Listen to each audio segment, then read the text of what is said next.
Bonjour tout le monde, moi c'est Myri et je partage cette vidéo à partir de la petite ferme Monade qui est située à centre-ville de Montréal dans un espace commercial. Notre mission est de diffuser l'information sur l'indépendance nutritive, puis on veut que tout le monde soit autonome puis qu'il mange qu'est-ce qu'il cultive le plus possible.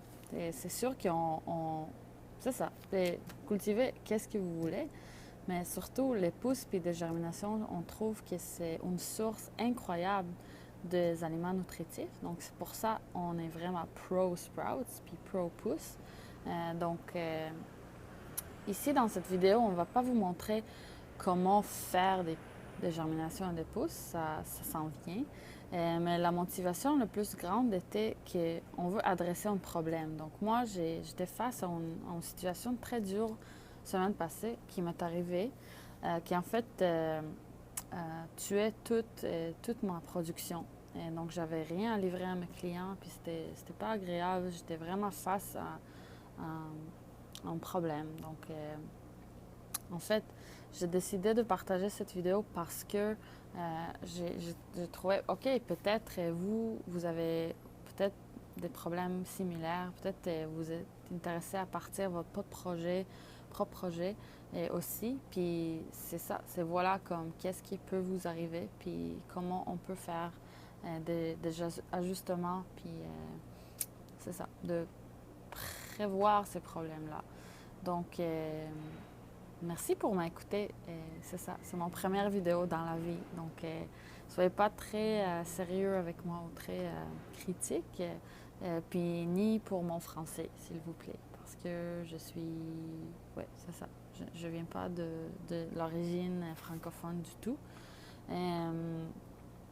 Donc, c'est ça. Germination et des pousses, ils ont besoin d'à peu près taux d'humidité de 50%, pas plus. Mais qu'est-ce qui m'est arrivé? Je n'ai pas remarqué que le taux d'humidité était vraiment élevé à Montréal. C'était 70%. Donc, j'ai perdu vraiment tout. Je peux vous montrer un plateau que j'ai laissé pour juste voir qu'est-ce que ça veut dire. Je ne sais pas si vous pourrez voir, mais c'est vraiment des petits carrés comme de moisis. Ça crée des... Ça, c'est des petits pois, mais c'est tous des petits pois moisis, puis sont devenus complètement noirs. Donc, quand ils deviennent trop noirs, ça veut dire qu'il y a vraiment beaucoup de trop d'eau qu'ils reçoivent. Euh, vous voyez des racines qui sont devenues toutes jaunes, puis c'est ça, puis c'est ça, puis on peut aussi voir que ça pousse pas. Donc ça restait vraiment petit. Euh, donc c'est ça, comment on peut combattre ce problème-là dans un espace intérieur qui est justement plus facile à réguler. Donc c'est cool. Donc je ne sais pas si vous voyez déjà des vidéos des germinations et des pousses. Peut-être l'autre côté, c'est moins de soleil, donc c'est mieux. Mais souvent, on apprend qu'il faut prendre des plateaux puis leur empiler une par-dessus de l'autre. Donc, mettre le poids sur un plateau, une par-dessus de l'autre. Pourquoi on veut ça d'habitude? On veut pour deux raisons. Première raison, c'est pour avoir le poids. Le poids donne l'effet pour les semences de vraiment avoir un bon grip dans la terre, donc vraiment se bien stabiliser avec la terre pour leur permettre vraiment pousser plus fort. Puis la deuxième raison qu'on veut, c'est qu'on veut garder les pousses au noir. Pourquoi? Parce qu'on veut imiter le processus naturel. Dans la nature, les semences, ils rentrent dans la terre, puis ils poussent de la terre haut. Donc, ils sont dans le noir. Et à ce moment-là, parce que l'humidité était trop élevée, donc je ne vais pas empiler mes plateaux un par-dessus l'autre parce que ça ne donne pas l'air une chance à circuler dans l'espace. Donc, pour vraiment permettre l'air circuler encore, j'ai créé cette façon d'empiler les plateaux. Donc, pas une par-dessus l'autre, mais plus comme... Euh, c'est ça, comme vous voyez ici. Je ne sais pas c'est quoi le terme de décrire ça. Et une deuxième prévention que j'ai prise, c'est en fait j'ai commencé à utiliser 2 plateaux par, par batch. Donc le premier plateau ici, il y a 100 trous, puis la deuxième qui va par-dessus, c'est avec des trous.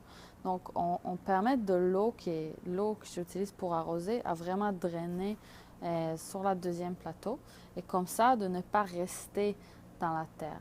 Donc l'humidité quand c'est trop élevé, juste pour comprendre, c'est en fait c'est ça, c'est les 2 conditions, c'est l'air puis l'eau. Donc, s'il y a trop de l'eau dans l'air, c'est sûr que l'humidité est élevée. Mais si l'air ne circule pas non plus, donc on va commencer à voir la moisie. Et c'est ça qui était en train de se passer dans notre ferme. Donc ça, c'est 2 choses physiques, c'est ça, c'est ces 2 préventions qu'on peut prendre. Troisième, c'est le fameux outil fan. Donc, idéalement, de prendre 2 fans, une qui va être sur le plafond, puis une qui va être sur le plancher. Donc, vraiment permettre l'air à circuler dans tout l'espace. Puis, la 4e solution, c'est cette fameuse machine qui s'appelle le déshumidificateur. Donc, le déshumidificateur prend de l'air prend de l'eau qui est dans l'air, il la refroidit, donc il permet de l'eau à revenir dans leur état liquide. Puis comme ça, moi je vide la bac d'eau une fois par 4 heures. Puis on dirait que ça marche. Donc maintenant, on a réussi à garder le taux d'humidité à 50%. J'espère que ça va marcher. Donc c'est vraiment une vidéo comme documentaire réel. Donc si c'est ça, je vais vous montrer une autre vidéo dans quelques jours, puis on va voir le progrès de nos petits pouces. Donc rappelez-vous, c'était comme ça. Ça, c'est les pois. On voit déjà, ils sont en train de germer. J'espère vraiment que ça marche. Et c'est ça, je vous tiens au courant. Merci beaucoup de m'écouter. Merci d'être patient. Merci de faire partie de cette communauté de partage incroyable. Et si vous avez des commentaires, des suggestions, des questions, de n'importe quoi, n'hésitez pas à me demander, puis je vais vous répondre super vite. Merci beaucoup. Ciao.